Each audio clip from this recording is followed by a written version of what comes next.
Hola, si hay algo que no comprendéis, quizás yo pueda explicaroslo. Quelque chose vous surprend dans cette phrase? Un mot attire votre attention? Explicaroslo. Vous êtes devant un phénomène grammatical étonnant mais très courant en espagnol. C'est l'enclise. L'enclise, c'est le fait de souder le pronom derrière le verbe auquel il se rapporte et avec lequel il ne fait qu'un seul mot. Alors, dit comme ça peut paraître peut-être un peu obscur, mais regarde, c'est un truc que tu connais depuis le début, le verbe llamarse. Eh bien, tu le connais, il y a une enclise dessus. En effet, il y a le petit verbe llamar, et derrière le pronom c'est qui vient se coller. C'est une enclise. Maintenant que tu sais ce qu'est une enclise, attention, tu dois savoir que l'enclise, ce n'est pas automatique. Qu'est-ce que je veux dire par là? Par exemple, dans la phrase Yo me llamo Pablo, mais est un pronom réfléchi, mais il ne se soude pas derrière le verbe. Pourquoi? Parce qu'en réalité, l'enclise n'a lieu qu'à 3 moments.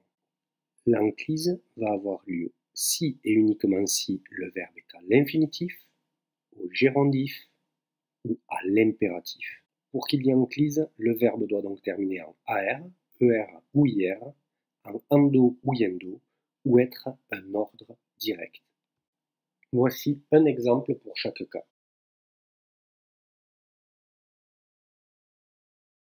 Alors bien sûr, pour bien comprendre l'enclise, il faut connaître les pronoms.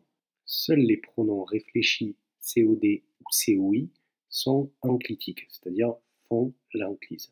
Ils sont ici en vert, en rouge et en blanc. Pour rappel, les pronoms réfléchis sont ceux que tu trouves dans un verbe pronominal, comme llamarse. Les COD sont ceux qui répondent à la question qui ou quoi, et les COI répondent aux questions à qui ou à quoi. Attention maintenant, parce que dans certaines phrases, il y a deux pronoms. Ils feront alors tous les deux l'enclise. Par exemple, yo quiero explicártelo. Les pronoms apparaîtront toujours dans le même ordre, à savoir 1. Le COI ou le réfléchi, 2. Le COD. Un autre cas particulier est quand il y a deux pronoms de troisième personne. À ce moment-là, le premier des pronoms, qui est forcément les ou les, puisque c'est le COI, ce pronom devient c'est. Par exemple, la phrase quiero explicar a mi amigo deviendrait quiero explicarle. Je veux lui expliquer. La phrase quiero explicar la lección deviendrait quiero explicarla. J'ai donc dans la première phrase un pronom COI de troisième personne, les, et dans la deuxième phrase un pronom COD de troisième personne également, la. Si je veux maintenant mettre ces deux pronoms dans la même phrase, les va se transformer en c'est, et nous dirons alors quiero explicarla. Le moment est venu de faire un petit récapitulatif. Donc l'enclise, c'est le fait de souder le pronom, qu'il soit complément ou réfléchi, derrière le verbe auquel il se rapporte, avec lequel il ne fait qu'un seul mot. Ça n'a lieu qu'à l'infinitif, au gérondif ou à l'impératif.